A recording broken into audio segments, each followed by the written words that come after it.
merencanakan pembangunan pelabuhan Teluk Sangiang di Kota Palangkaraya, serta usulan relokasi pelabuhan Sampit ke pelabuhan di Begendang khusus bongkar muat. 4. Dalam rangka mendukung gerakan kedaulatan pangan nasional di Kalimantan Tengah, pencandangan Kalimantan Tengah sebagai salah satu provinsi yang ditetapkan sebagai daerah pendukung gerakan ketahanan pangan nasional oleh Bapak Presiden Republik Indonesia tanggal 19 Juli 2020 di wilayah FLG di Kabupaten Kapuas dan Kabupaten Pulang Pisau, yang mana luasan hektarnya itu 165.000 hektar, yang nantinya diharapkan mampu memenuhi kebutuhan pangan di Kalimantan Tengah maupun nasional.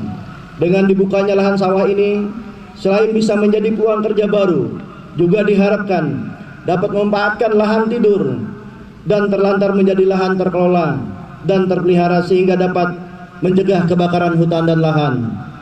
5. Sektor kesehatan.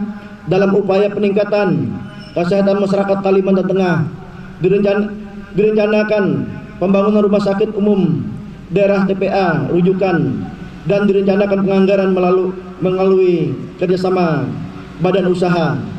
Dalam rangka penanggulangan dan pemberantasan narkoba, direncanakan juga pembangunan rumah sakit rehabilitasi korban narkoba yang berlokasi di Palangkaraya. 6. Sektor pembangunan dan infrastruktur.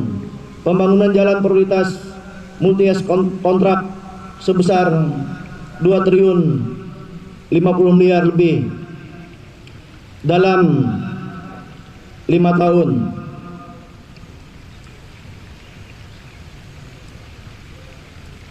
Dan juga direncanakan pembangunan menara Bangkalteng di Kota Palangkaraya. 7. Sektor pendapatan daerah, peningkatan cukup signifikan dalam 4 tahun terakhir, yaitu pada tahun 2016 pendapatan 3,5 triliun lebih meningkat sampai 4,7 triliun lebih tahun 2015.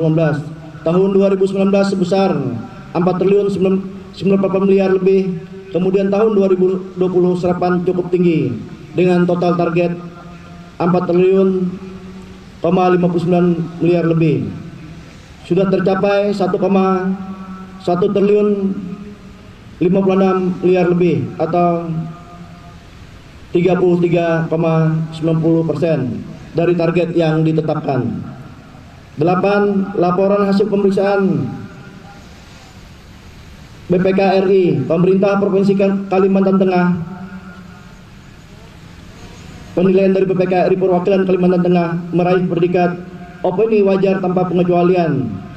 Opini WTP sudah diraih 6 kali berturut-turut sejak tahun 2014 sampai dengan tahun 2019. 9.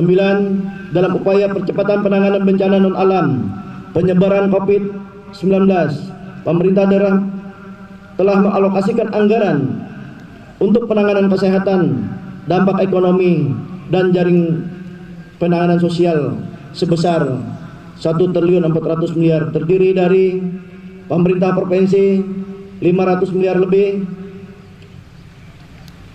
pemerintah kabupaten kota 937 miliar lebih.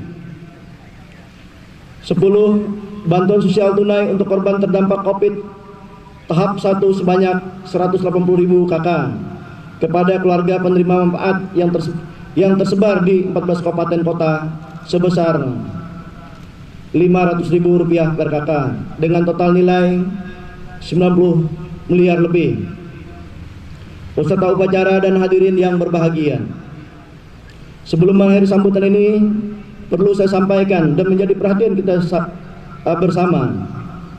1. Sampai saat ini status nasional bencana non-alam pandemi COVID-19 dan status perpanjangan kedua tanggap darurat bencana pandemi COVID-19 di wilayah Kalimantan Tengah belum dicabut.